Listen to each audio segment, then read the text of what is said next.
खुश झालं एकदाच. तुम्ही मुलींना रेडी व्हायला किती वेळ लागतो ना, काही अंदाजच येत नाही. बघ ना, आता इतका वेळ बसलो मी. 11च वाजले. अगं पण मला येऊन बराच वेळ झाला ना.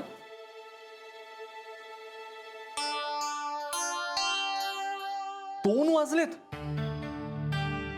माझ्या लक्षातच नाही. चल बेबी, मला जायला हवं. ए नको जाऊ ना. 2 तर काय नेहमीच वाजतात रे.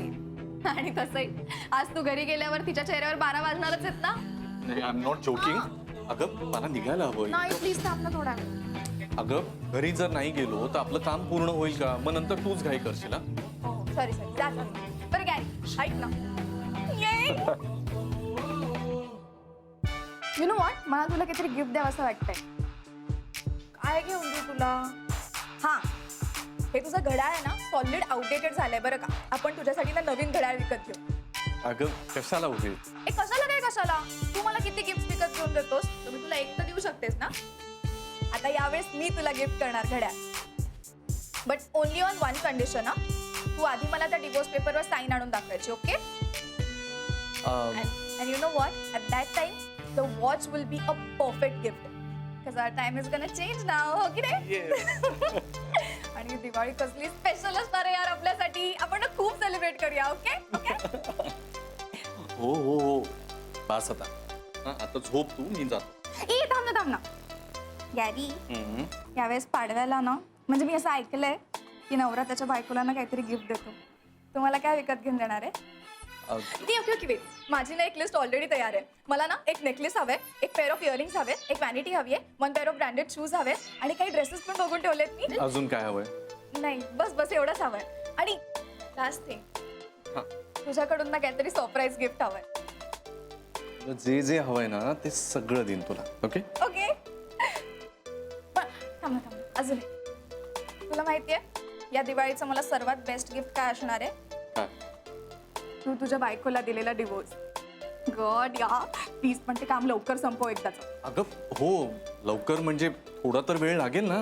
म्हणजे लिगल प्रोसिजर असते. तू आता विसरून जा बरं. ते काम होणार म्हणजे होणार. ओके ओके चल येऊ मी. ओके. नाही थांब ना थांब ना, वन लास्ट थिंग.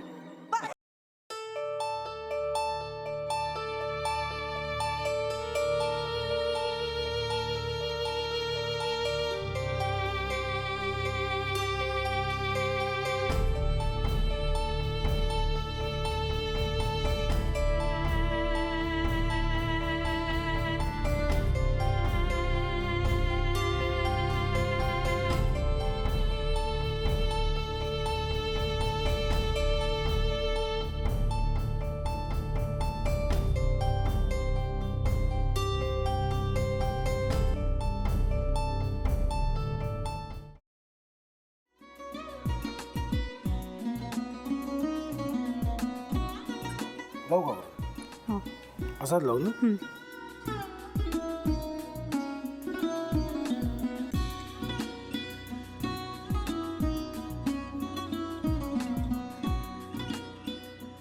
आता काय करायचंय? आता आपण ड्राय स्टफिंग दुसरं काय करणार आपण त्यात?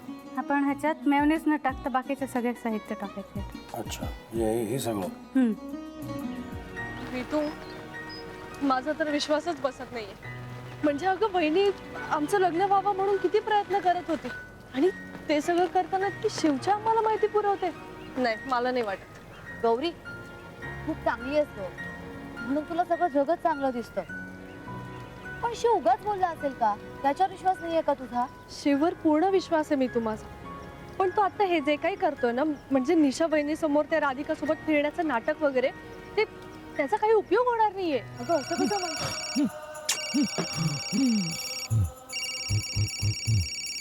अगं नीलिमा, जतीन भाईंचा कॉल आहे. हो माहितीये. रिसीव कर ना. अगं बघ कट झाला.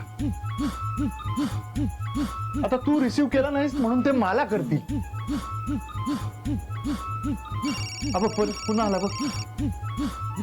घे बघू. पण हे एक ना एक दिवस घडणारच होतं.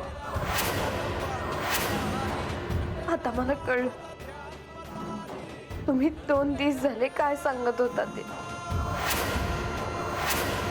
बनू हे संकेत असतात आणि हे ठरवून येत नसतात. मी बाहेर तुमची वाट बघते.